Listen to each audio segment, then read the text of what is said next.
Grab a seat if you are still standing up. Let's welcome our next speaker. She's Margo Wu. Margo Wu is a lead investor at Georgian, a growth stage investment fund focused on B2B software companies leveraging applied machine learning and artificial intelligence. In her role, she is involved in deal selection, due diligence, post-investment support, and board governance. Prior to joining Georgian, Margo was a senior product manager at Amazon, and previous to this, she co-founded a biotech company called Uma Bioseed and served as a chief operating officer at OneSpot. She started her career in enterprise software consulting at Accenture.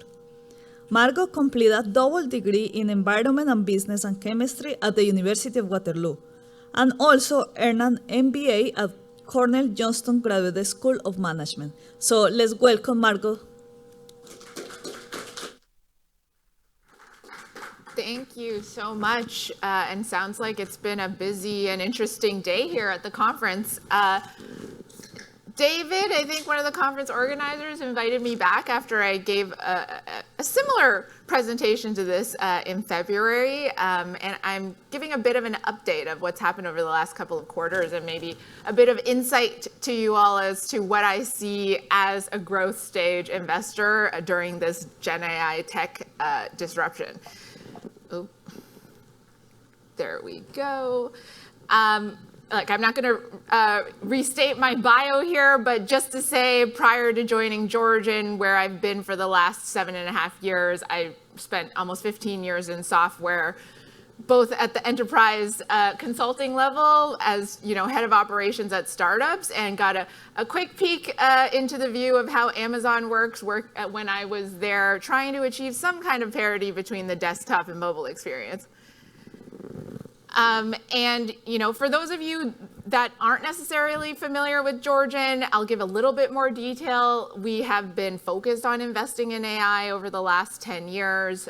What makes us particularly unique is we actually have an internal R&D team of 25 plus data scientists, data engineers, machine learning engineers, cybersecurity experts who actually work with our portfolio to help them advance their product roadmaps.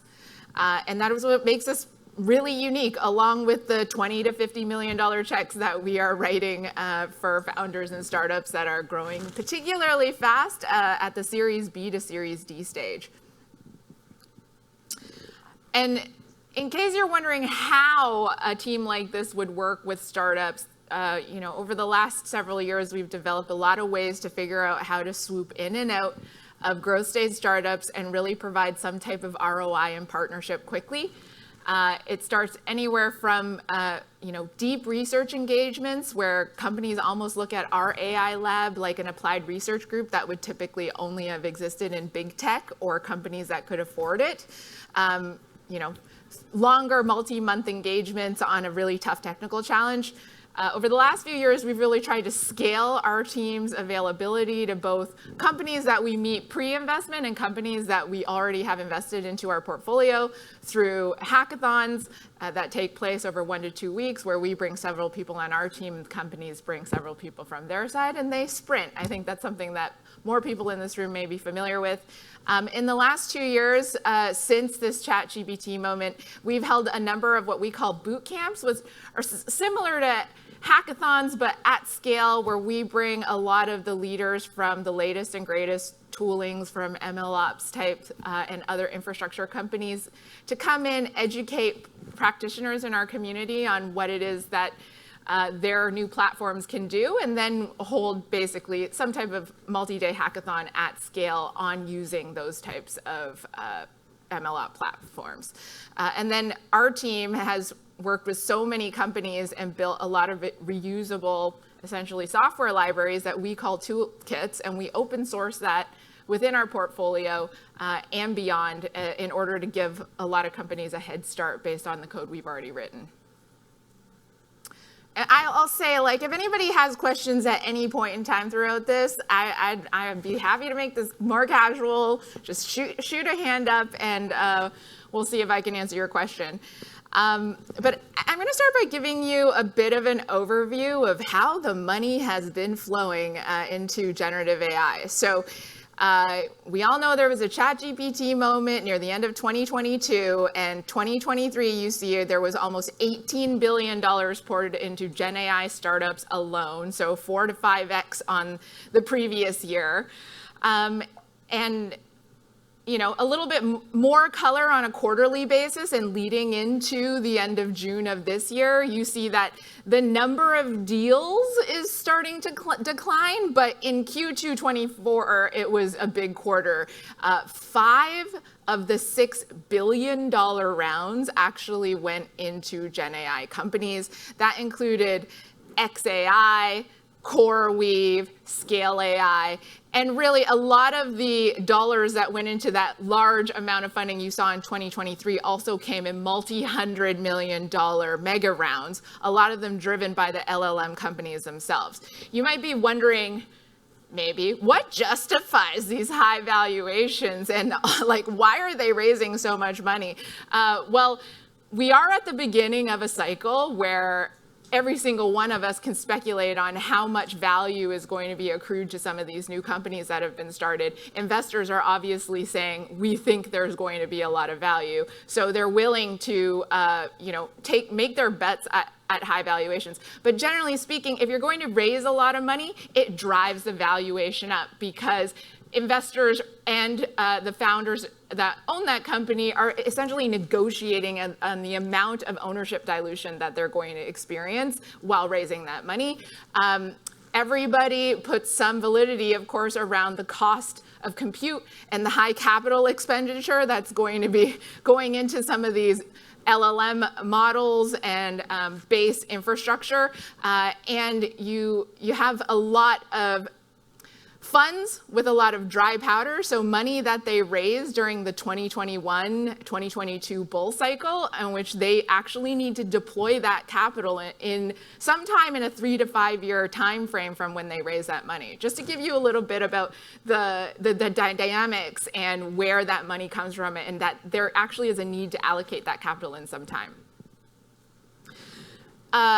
Just a view of, last year, what valuations on average looked like, or the median valuation for all VC-backed deals outside of AI deals versus AI companies. And you see this inflation of valuation for AI companies.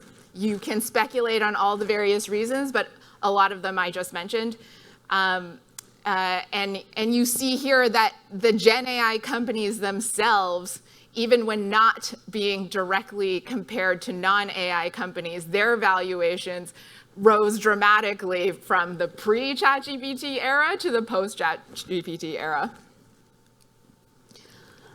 And a lot of funds were going earlier and earlier, willing to invest in companies that you see had lower headcounts and were theoretically earlier in their product market fit and earlier in their journey as a company.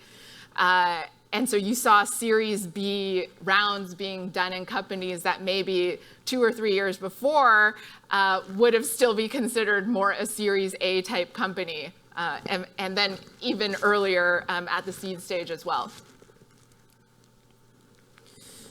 I'd say one other key factor driving up price, driving up financing activity are the large incumbents or the big tech companies and their corporate VC arms. Here you see a breakdown on your left, which is the total number of VC deals, and then the light bars represent the total number of VC deals that corporates participated in. But on the right, those actually represents the dollars that those corporate VCs put in behind those deals. And of course, that is also a major contributor to both the competition when VCs are trying to put money into companies and driving up the price, as well as more money in continues to drive up the price. I liken it a lot to, I don't know how many people here have been in the Toronto housing market in the last 3 to 5 years, but a lot of time I say, oh, my job as a VC is just like your job as a regular person trying to buy a home in the city. And there are cycles. So generally speaking, we are still at the beginning. A lot of people think that spending on generative AI is tracking very closely to how spending trended on cloud software and cloud applications, which today is really over a $400 billion market.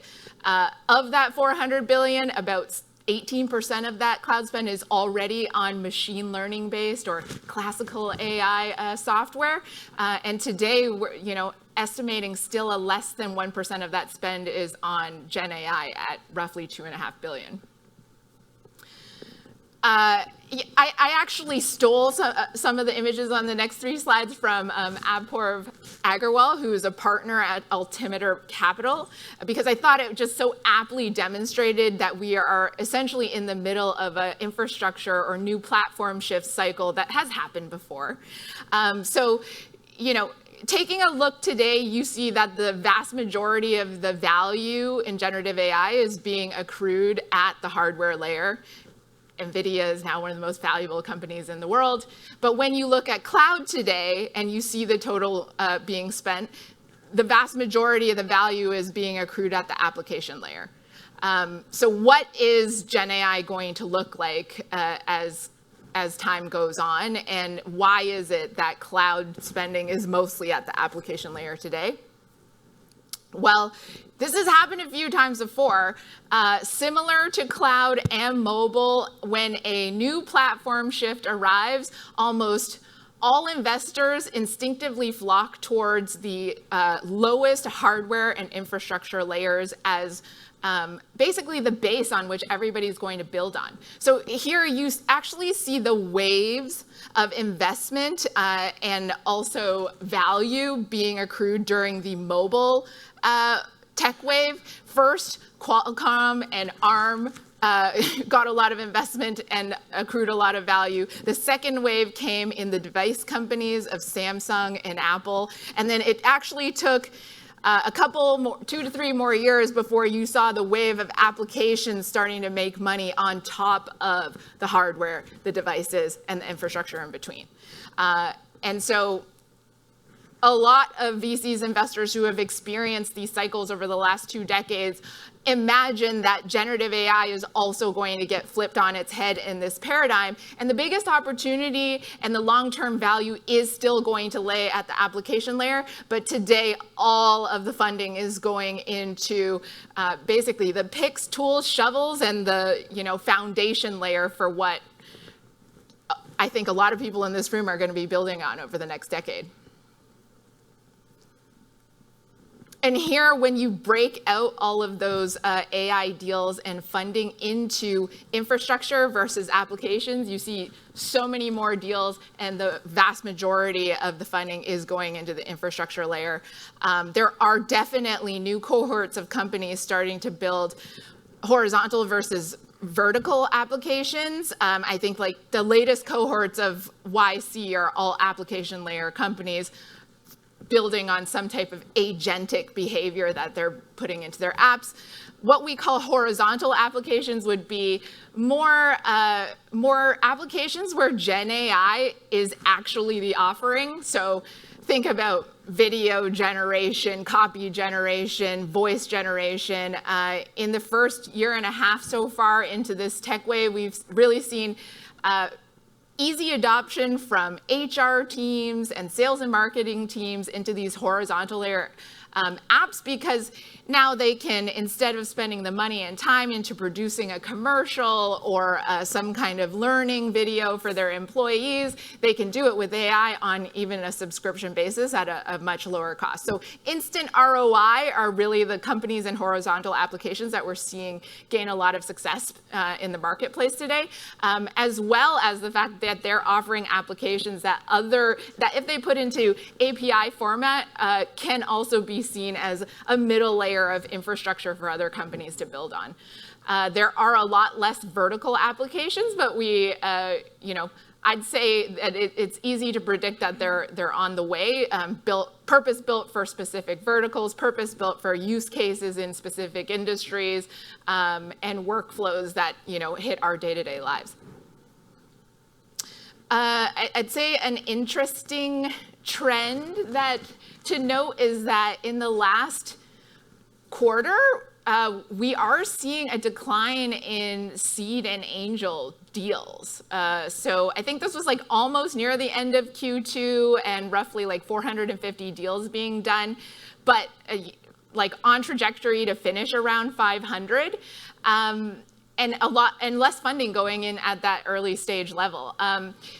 I think it's too early to be speculative on why, but if I were to speculate, it's early signs that investors, even at the seed stage, are now starting to experience AI fatigue and also backing off of these inflated valuations that they're seeing. But one thing that I would say is that if there is another quarter or two like this, that I, as a growth stage investor, am going to assume that 18 to 24 months from now, you will see a similar decline in potential deals available at the growth stage. There are simply less companies that will be seeking growth stage funding.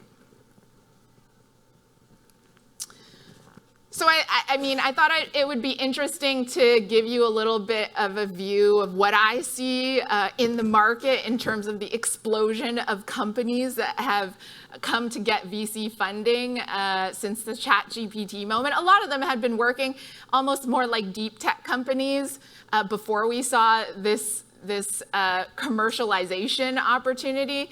And at Georgian, we really think about the GenAI tech stack in 4 layers.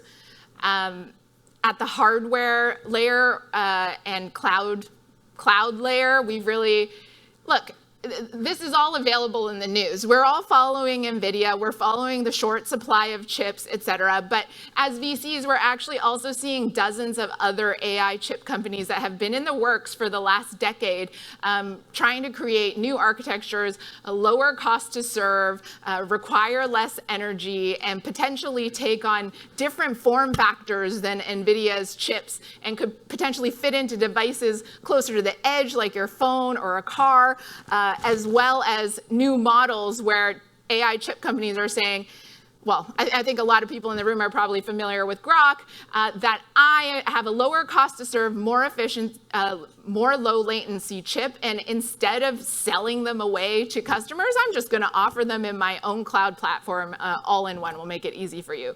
So yet to be seen which of these other players are going to come to fruition and be major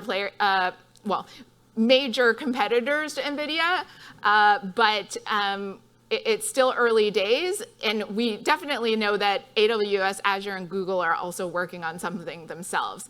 So it'll be interesting to see how long NVIDIA keeps their dominance, but a lot will be riding on the shift from training to spending on inference.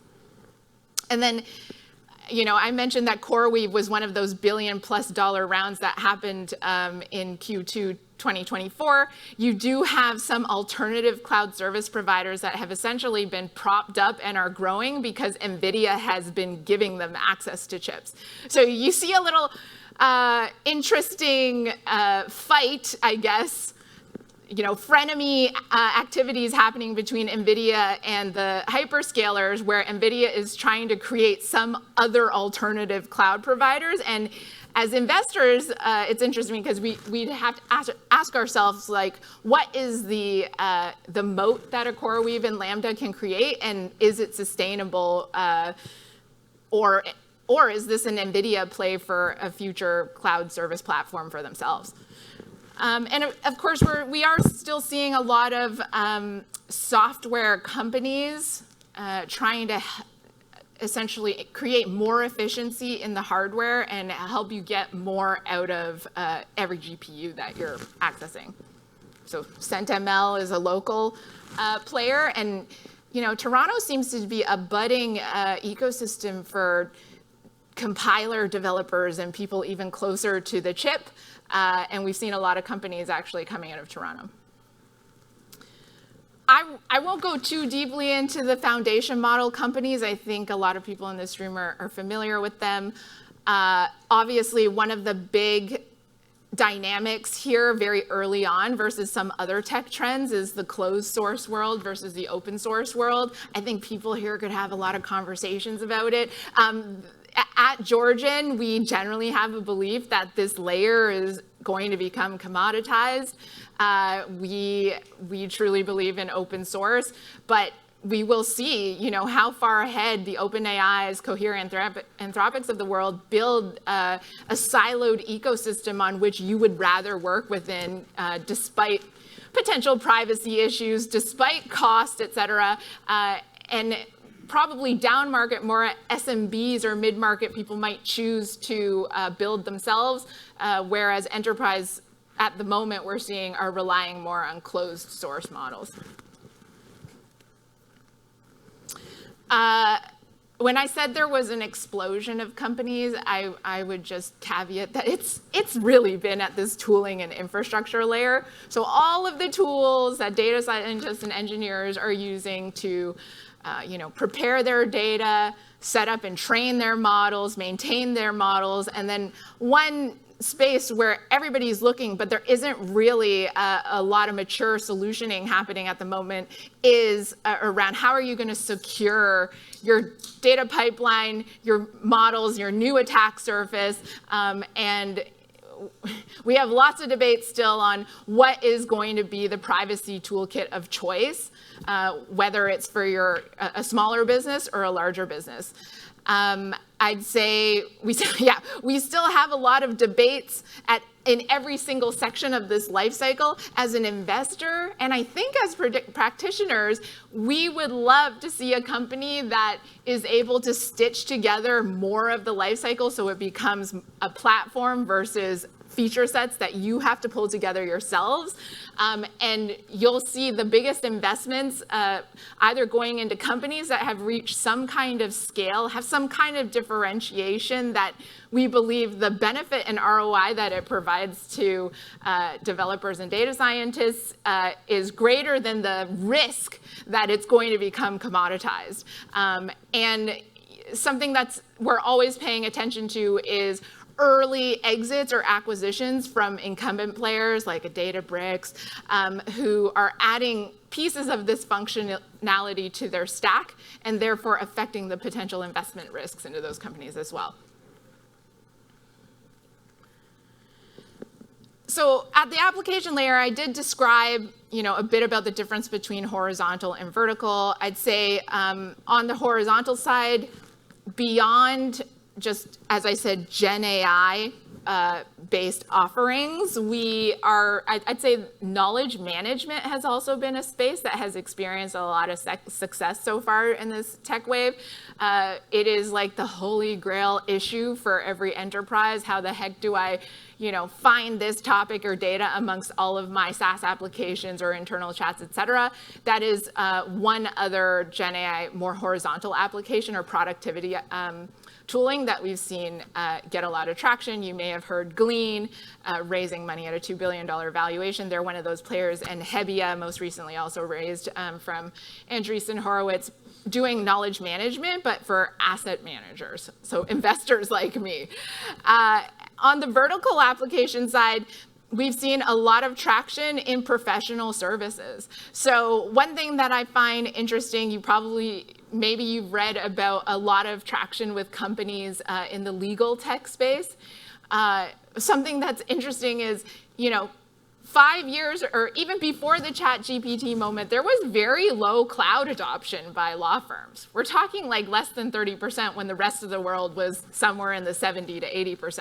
And the moment GenAI came on the scene and 10x the capabilities for lawyers, now you see both GenAI and then, within that cloud adoption dramatically increasing with lawyers.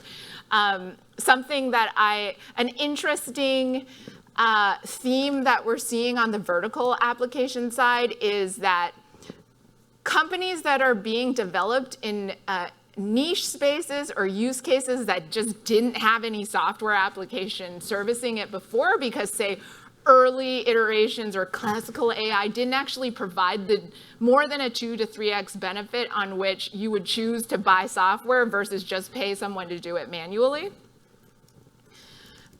And so some of the most interesting companies on the vertical application side are trying to tackle something that hasn't that didn't even have software for it before, and that's more attractive for investors. Another dynamic is this idea, and I hate to pick on legal, but it's a really easy one for all of us to understand.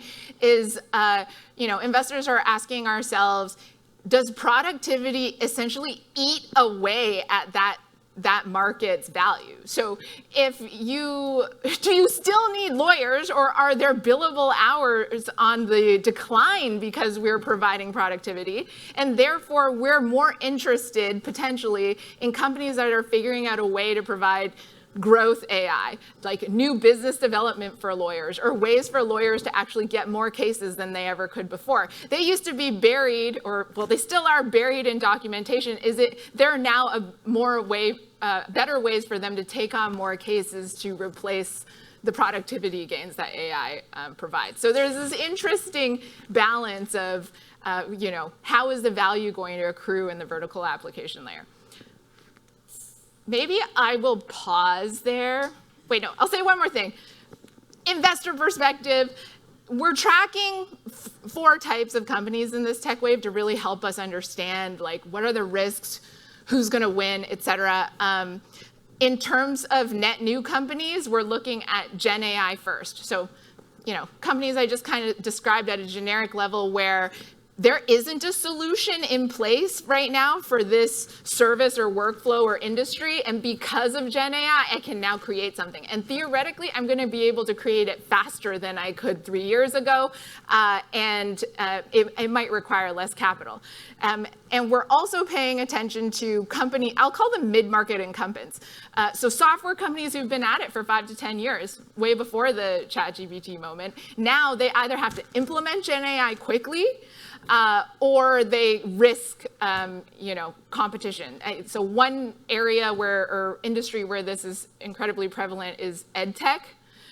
You have some major ed tech players, and anywhere from, kindergarten to post-grad, and they're having to completely rethink their products. We've seen some public players completely nosedive in value, knowing that ChatGPT essentially offers an alternative. And then, of course, we're very much paying attention to what the big tech players are doing. If they're just going to add co-pilots or whatever, if the Microsoft suite of co-pilots is essentially going to create enough of a moat against a lot of different application layer companies, we're paying attention, and we are tracking closely to how corporate partners of ours are talking about implementation. And every single little pebble we pick up, which is essentially a new AI company, we are putting into this paradigm and thinking about the various activities of these players. All right. I have 2 more minutes. Did people have any questions? Yep. How do you see the strength of the Canadian market and M&A here versus, I guess you're looking globally, but predominantly in the US? And for FDI, so for foreign investors buying Canadian companies, is there enough of an ecosystem here to maintain talent here versus hoovering that up to send back to head office? Oh boy, there's so many dynamics here. I will say that it's been evolving over the last 5 years. I would have said in 2019 there were more tech jobs created in Toronto than Silicon Valley, Washington, and Seattle combined. I would have thanked Trump for that, because a lot of immigration candidates or visa candidates were being sent to Canada. So a lot of big tech companies opened offices in Toronto, Montreal, and Vancouver, and that really set off a little foundation for more talent, either Canadians that had come back home or talent that was coming into the country. Never mind the fact that we know we have some great AI hubs and education systems where we are producing our own talent. One of the big challenges that Canada has faced over the last decade is that we actually lack go-to-market talent. So experienced sales and marketing leaders in the US, thanks to COVID, have been more open over the last 3 to 4 years into joining Canadian companies and actually bringing their expertise around scaling into Canada. And there's been a lot more competition for a lot of US firms coming to Canada into even seed and Series A deals to help continue to like create this momentum of startups in Canada. There's a few things going against that, which are, I think some of you may be familiar that the government recently passed a whole policy around taxation on capital gains, which, you know, I think founders are now going to be thinking about, do I literally gain more value by now moving my headquarters to the US or somewhere else? Which sucks. I'll just say that. Yeah, we need, it would be interesting. I don't know. I need to break these numbers down by Canada, but we certainly have a lot of government funding dollars trying to work against that taxation issue. We have the talent here, and COVID and Trump have helped us create that ecosystem. Yeah?